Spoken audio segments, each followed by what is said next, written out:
Prosseguimos, queridos, com o nosso estudo envolvendo o criacionismo. Você que está vindo hoje pela primeira vez, é muito bem-vindo em nome de Jesus e já é convidado para não ficar sem o fio da meada, como dizia a minha avó, ainda diz, na verdade. Nós temos aí todos os estudos gravados no canal da IPA no YouTube, os 18 anteriores. E eu faço esse desafio a você. Vale muito a pena, não porque sou eu que estou falando, mas por conta do tema, da importância que esse tema tem para abastecer a nossa fé. Muitas vezes nós nos deparamos, se é verdade, com desafios para a coordenação das nossas ideias relacionadas à fé, sobretudo com respeito ao livro de Gênesis. E quando somos então confrontados pelos ateus, ou mesmo pelos naturalistas, a respeito das evidências ao nosso redor, nós muitas vezes somos traídos pela falta de conhecimento com respeito a esse tão importante tema. Você que vai nos acompanhar depois pelo YouTube também fica convidado a vir partilhar conosco aqui na IPA desse estudo sobre como tudo começou.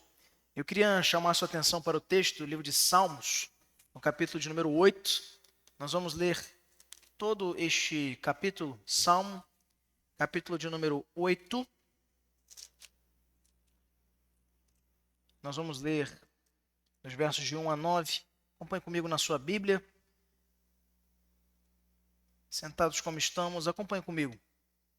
Ó Senhor, Senhor nosso, quão magnífico em toda a terra é o teu nome, pois expuseste nos céus a tua majestade. Da boca de pequeninos e crianças de peito suscitaste força, por causa dos teus adversários, para fazeres emudecer o inimigo e o vingador. Quando contemplo os céus, obra dos teus dedos, e a lua e as estrelas que estabeleceste, que é o homem que dele te lembres, e o filho do homem que o visites. Fizeste-o, no entanto, por um pouco menor do que Deus, e de glória e de honra o coroaste. Deste-lhe domínio sobre as obras da tua mão, e sob seus pés tudo lhe puseste. Ovelhas e bois, todos, e também os animais do campo, as aves dos céus, os peixes do mar, e tudo o que percorre as sendas dos mares. Ó Senhor, Senhor nosso, quão magnífico em toda a terra é o teu nome. Chamando a sua atenção para o verso de número 3. Quando contemplo os teus céus, obra dos teus dedos, a lua e as estrelas que estabeleceste. Falando aí de uma criação propositada, funcional e também detalhista. O Senhor é retratado aqui pelo salmista na glória divina, na dignidade do homem, mostrando e apontando para a majestade de um Deus que cria com o dedo, como um pintor, estabelecendo o detalhe de uma curvatura de um retrato numa tela a óleo. E ele chama-nos a atenção para a riqueza de detalhes da criação, que é algo que a gente tem buscado explorar também aqui no nosso estudo. Cada quarta-feira que passa e até dezembro prosseguiremos examinando esse tema e certamente nos alimentando com importantes instruções sobre como defender a nossa fé e como crermos de maneira mais aprofundada no criacionismo. E pasmem, eu já pude encontrar com alguns jovens, com alguns irmãos mais maduros e que têm compartilhado conosco nos corredores da igreja ou em outras oportunidades o quanto tem aprendido em cada encontro nosso aqui às quartas, sobretudo quando durante a sua semana tem também empreendido esforços para conhecer um pouco mais sobre essa doutrina que acaba muitas vezes sendo esquecida. Eu costumo sempre dizer, antes da gente propriamente começar o nosso estudo de hoje, que a fé calvinista, a fé reformada, ela não se resume à salvação. Tem gente que pensa que tudo da fé reformada, tudo do calvinismo, se resume aos 5 pontos, que é soteriologia, é salvação, e são pontos fundamentais, é verdade. Mas a doutrina reformada ela passeia por uma cosmovisão que atinge 4 pilares substanciais, sem os quais nada do que nós cremos fará sentido. Primeiro, tudo passa pelo viés, que é esse primeiro ponto que a gente está estudando, da criação. Deus é o Criador, Mas esta criação passou pela queda, com a entrada do pecado, da desobediência, que inaugura toda uma herança de miséria para a humanidade a partir de Adão e de Eva. Após essa queda, o Senhor promove, através do seu Filho, a redenção desta humanidade criada, para então vivermos debaixo dessa redenção, aguardando a esperança da consumação. Então nós temos esses 4 pilares que nós chamamos de cosmovisão. Tudo que você analisa de arte, tudo que você analisa de literatura, tudo que você analisa ou que você experimenta de relações humanas, enquanto um cristão convicto da doutrina que você crê que é das Sagradas Escrituras, vai passar pelo entendimento da criação, da queda, da redenção e da consumação. Perceber isso é libertador e, ao mesmo tempo, nos faz mais confiantes de que a palavra de Deus ela é viva e eficaz. Meus irmãos, o livro que nós estamos usando como base, para você que tem acompanhado conosco a partir de hoje, é este do já saudoso irmão em Cristo Adalto Lourenço, que foi um professor, um físico muito renomado, sobretudo nesta área de defesa do criacionismo bíblico, olhando para a ciência não como uma inimiga, mas como uma demonstradora daquilo que Deus já havia revelado muito tempo antes. Um bom exemplo disso, para a gente já jogar essa pimentinha aí no começo do nosso estudo, é a narrativa da criação. Nós podemos falar alguns estudos atrás sobre 2 verbos que são utilizados no hebraico para discriminar ou para descrever criação. Lá em Gênesis 1 e 2. O primeiro é bará, quando Deus cria do nada. E o segundo é assá, quando ele cria a partir de algo que ele já tinha criado. Ou seja, todo assá foi antes um bará, né? Para a gente compreender de maneira mais didática. E então, Moisés ele narra, a partir do que Deus lhe revelara para que registrasse em Gênesis, por sua própria inspiração, que o homem foi feito do barro. A ciência, muitos séculos depois, mas muitos, foi constatar exatamente o que Moisés registra aqui, inspirado que foi pelo Senhor. Carbono. A maior composição, ou a composição química elementar da nossa estrutura orgânica humana, como também dos animais, como também de outros seres vivos. Agora eu pergunto a você, qual era a tecnologia, qual era o avanço científico, qual era a propriedade técnica que Moisés tinha quando registrou Gênesis para afirmar que o homem veio do barro, para inventar isso? Não fosse a consideração que nós temos de que ele não inventou. Na realidade, o Senhor o revelou para que registrasse assim. Carbono. A ciência hoje vai confirmar. Agora, não é pelo fato de a ciência nos evidenciar muitas das afirmações bíblicas que ela sempre vai concordar com a narrativa bíblica. E é um pouco disso que a gente está vendo aqui, voltando lá para os primeiros estudos. É sempre importante rememorar isto. A diferença que há entre verdade científica e entre teoria. Fazendo mais um retorno aqui de recapitulação de um conceito importante que nós tratamos lá atrás, nos nossos primeiros estudos, que é o paradigma do Lago Azul. Não do Lago Azul o filme, né? O retorno do Lago Azul. Um lago azul, né? Cristalino, bonito, que ao ser contemplado, em teoria, é um local plausível para o ecossistema da vida. Você olha um lago bem brilhante, bem bonitinho, onde você vê o fundo, as pedrinhas, você deduz que ali há vida, porque onde há água há vida. Entretanto, ao examinar aquele rio, você pode se deparar com toxinas, com composições moleculares e químicas que não permitem que a vida se prolifere ali por o excesso de pH, que é a acidez da água ou outras circunstâncias externas. Então veja, em teoria, aquele lago azul é habitável, mas na verdade não é. Então observe, quando se diz o mundo surgiu de uma explosão aleatória e desordenada que gerou o universo como ele é hoje, que continuem em larga expansão, desenvolvendo-se, como defendem os evolucionistas ou os naturalistas. E isto é uma teoria. Nunca foi e nem nunca poderá ser comprovada. Aí você vai me dizer, pastor, tá bom, mas a Bíblia também não pode. É verdade, mas ela também não quer se provar. A Bíblia ela não está nos apresentando uma teoria, ela está nos apresentando a verdade. Quando a gente parte desses pressupostos, já começa a ficar muito mais seguro o coração do crente que confia no Senhor e no Senhor que se revelou a nós por meio da sua palavra. Contestá-la é, na realidade, cavar o nosso próprio buraco para, ao invés de encontrarmos respostas, nos encontrarmos ainda mais inseguros diante da nossa impotência de explicar a origem de todas as coisas. O Senhor, ele tem a autoridade para nos contar como foi, porque ele estava lá, desde o princípio. Na semana passada, meus irmãos, nós abordamos um pouco aí sobre a origem dos corpos celestes. Como vimos na semana passada, o paradoxo das galáxias adultas, segundo a visão criacionista, refere-se à descoberta das galáxias, totalmente formadas em regiões muito distantes do universo, onde, segundo o modelo evolucionista, ainda não haveria tempo suficiente para tal complexidade.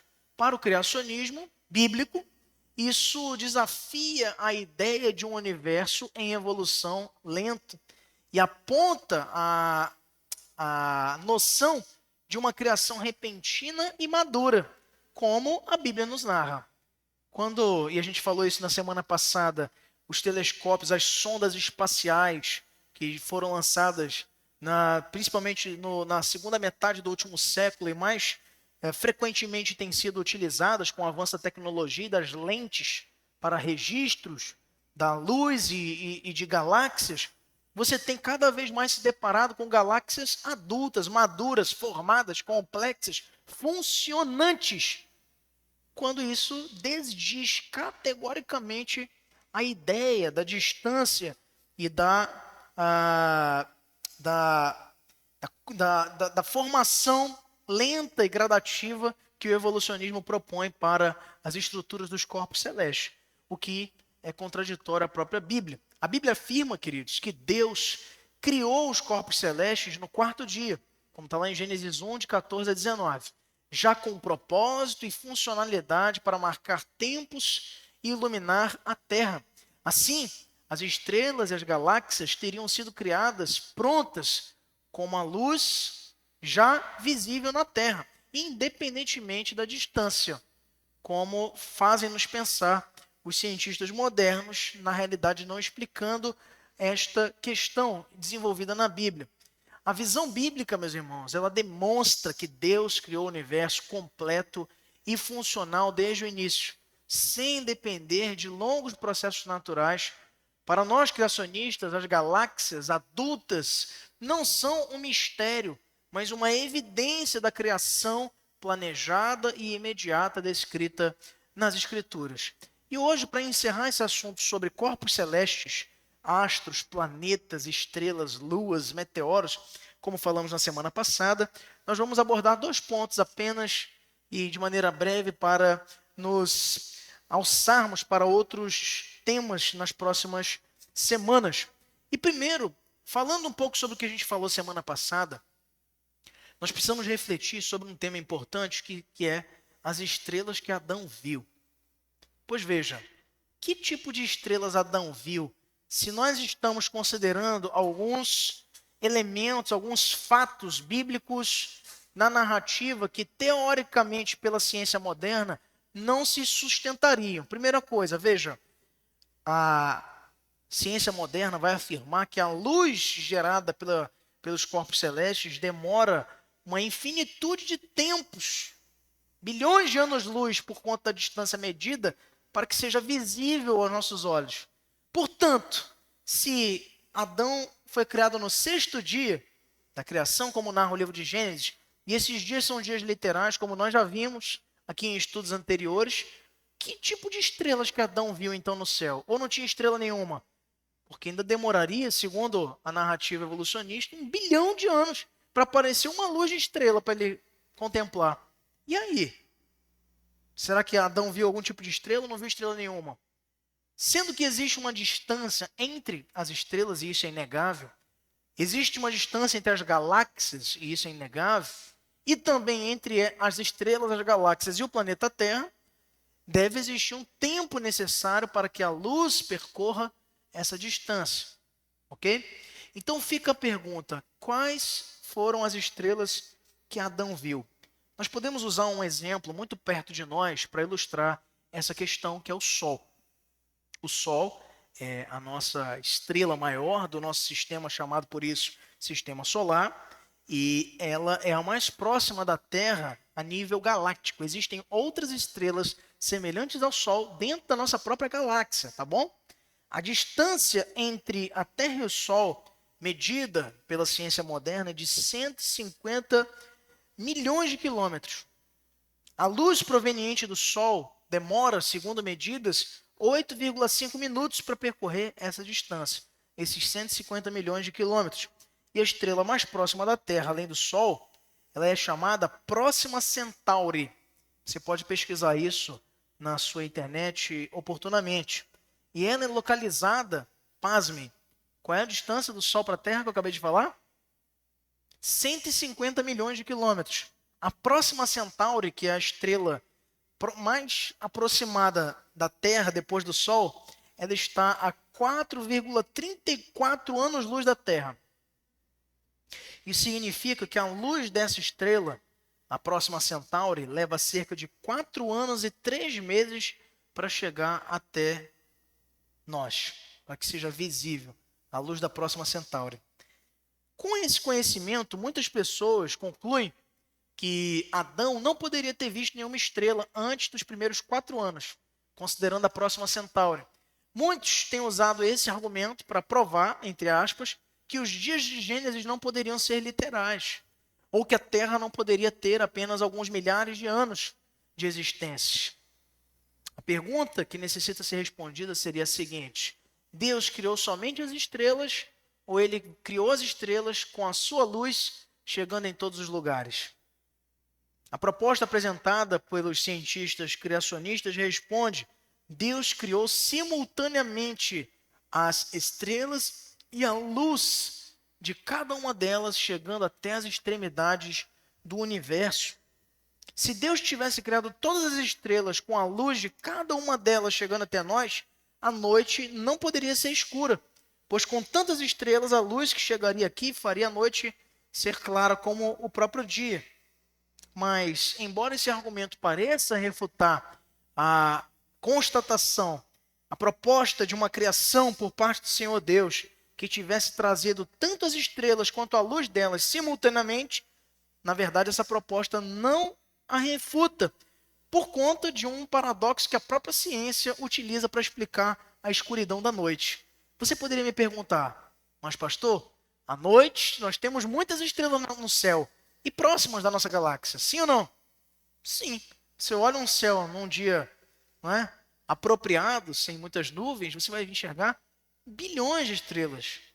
Então por que a noite é escura? E isso é explicado por uma coisa chamada paradoxo de Olbers. Não é? Aí muitos cortes aí do Sérgio Sacani você vai ver por outra lógica, né? A lógica ateia. Mas veja, o próprio paradoxo de Olbers, ele explica por que a noite é escura. Na sua forma original, esse paradoxo, ele apresenta a mesma pergunta e a mesma resposta. Sendo que o universo tem uma quantidade muito grande de estrelas, quando uma pessoa olha para o céu durante uma noite, independente do ângulo de sua observação, a direção do seu olhar sempre vai terminar na superfície de uma estrela. Não importa a distância que ela esteja da Terra. Portanto, a noite não deveria, teoricamente, ser escura, pois em cada ponto do céu deveria ter uma quantidade de luz suficiente, por menor que fosse, proveniente de uma estrela, e chegando até os olhos de quem a observa. E por que não é assim? Por que o céu à noite é escuro? E uma explicação muito comum é que a luz, ao sair da superfície da estrela, ela passa por alterações na sua frequência originária, conhecida como luz redshift. Isso acontece por meio da redução da energia da luz. Isso é muito bem explicado por um uso de uma lanterna numa distância um pouco mais considerável. Bem próximo da lanterna, aquela luz é bastante resplandecente, mas quanto mais longe aquela luz vai tentar alcançar, você vai enxergá-la menos brilhante do que ela era quando sair do aparelho, da lanterna. Então nós sabemos, queridos, que essa luz das estrelas que chega até a Terra já não possui as mesmas frequências da luz que saiu originariamente da estrela. Portanto, os nossos olhos não conseguem detectar a frequência ou o feixe original da luz, e é por isso que nós não temos a nossa noite totalmente iluminada como se pensaria que fosse. Alguns também têm postulado que a luz de muitas estrelas vai sendo absorvida também pela distância que percorrem, pela poeira cósmica. E ainda existe uma outra explicação que sugere que uma estrutura estelar baseada em fractais, que em outra oportunidade a gente vai trabalhar também sobre isso, que são estruturas padrões de diversos elementos da natureza. Esses fractais, onde deveria existir uma estrutura hierárquica dentro da estrela, onde a densidade de uma região ia diminuir à medida em que ela aumentasse, na realidade ocorre o contrário. Mas, meus irmãos, todas essas explicações, como o próprio paradoxo de Olbers e outros, eles mostram a razão pela qual a noite é escura. E não existe problema científico com isso, segundo a Bíblia.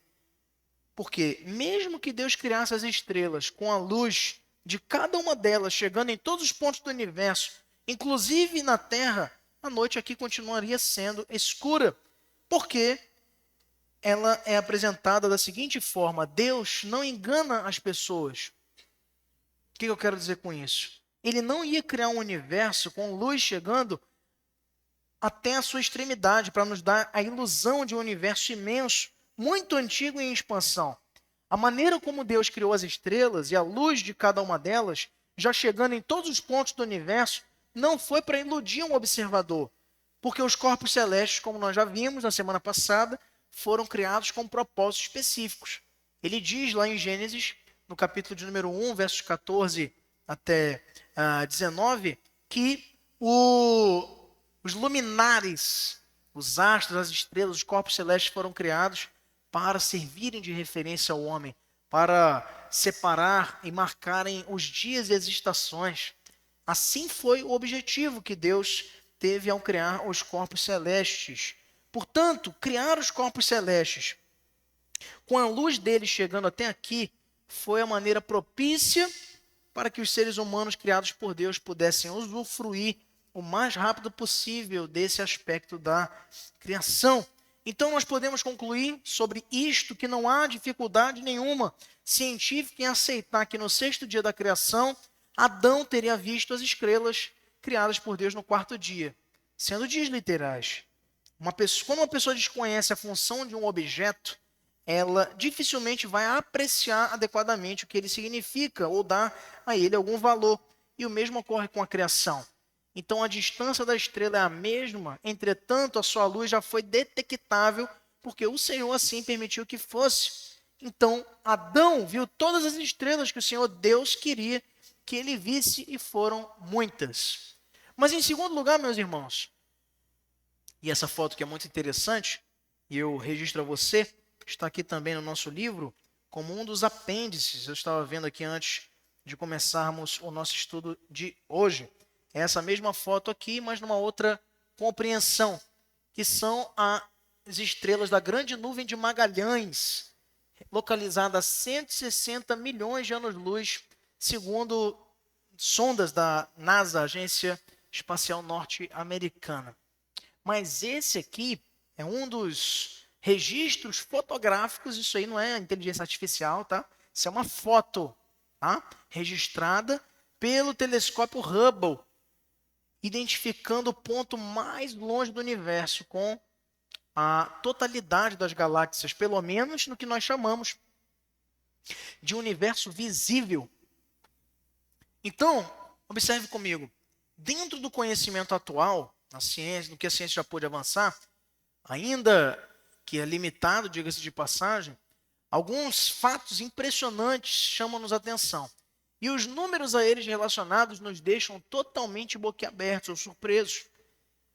Embora alguns já tenham sido mencionados previamente, nós queremos relembrá-los dentro dessa grande imagem do que nós chamamos de universo visível.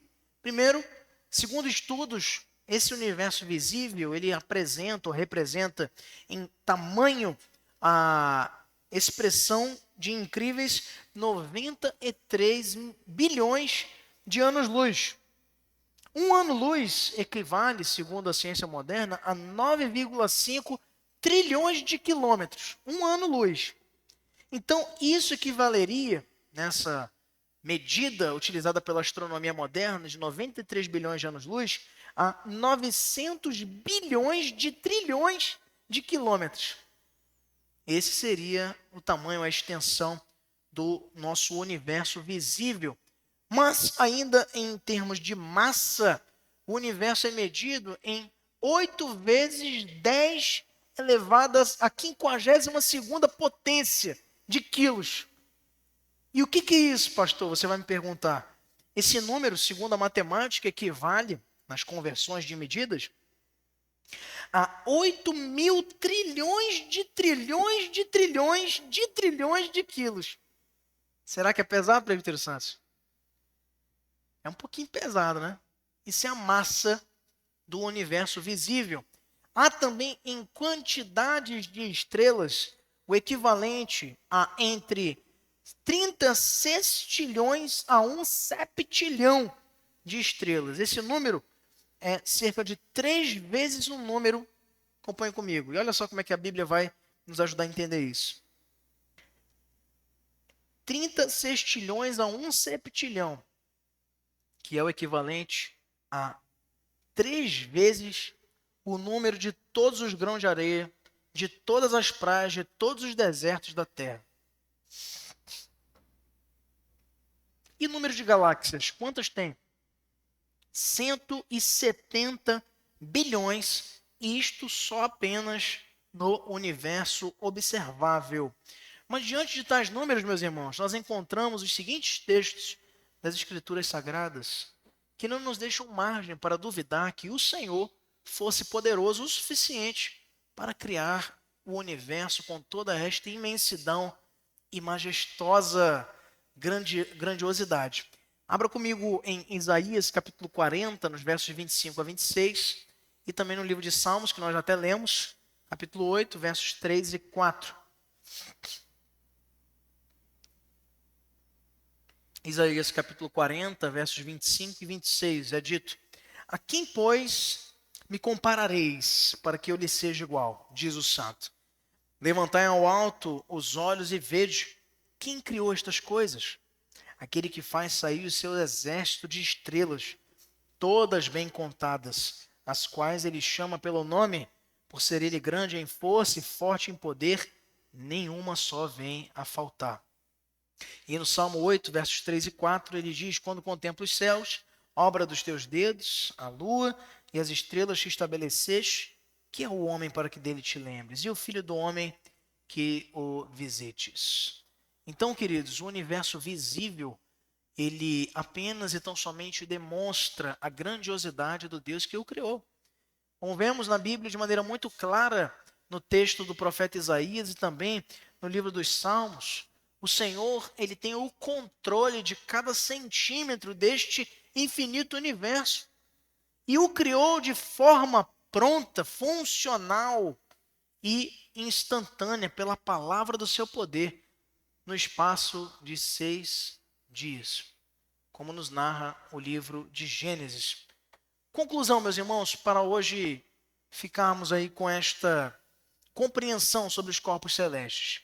Segundo a visão bíblica, Adão, criado no 6º dia, teria visto desde o início um céu estrelado, completo. Isso implica que a luz das estrelas já alcançava a terra no 6º dia.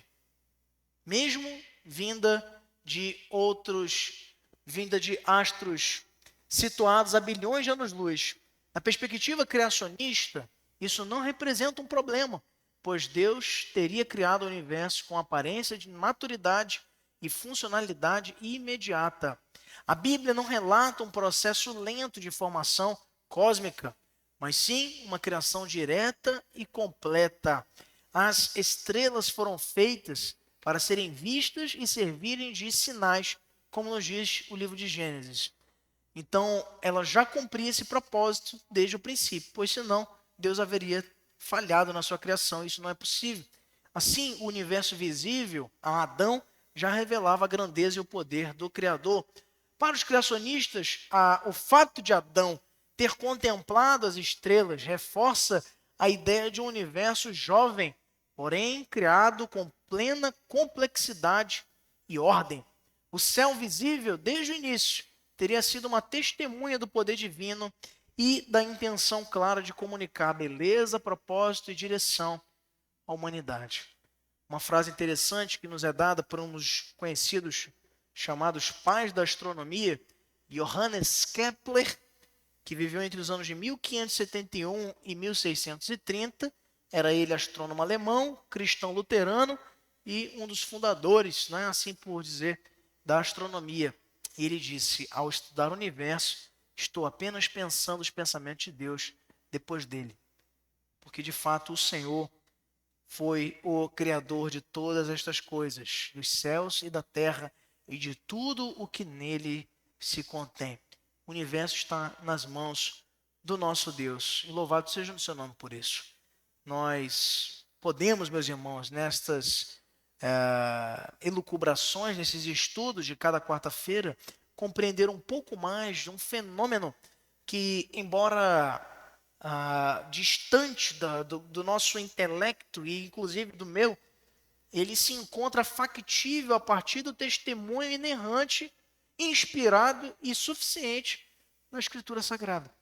A palavra já nos apresenta elementos com suficientes evidências de como o Senhor, com complexidade, com propósito e com o seu poder, traz tudo à existência como tinha que ser. Não aleatório, não casuístico, não sem propósito, como pensam os próprios teístas abertos. O Senhor não criou o universo e o abandonou à sua própria sorte. Muito pelo contrário, o Senhor não é apenas chamado o Criador, é também Ele o sustentador da criação, de todo o universo. Que Deus nos abençoe, queridos. Na próxima semana, nós vamos estudar agora um pouco mais sobre as plantas, sobre a criação das plantas, falando um pouco sobre os processos envolvendo a diversidade biológica e a sua funcionalidade para toda a criação e a vida humana.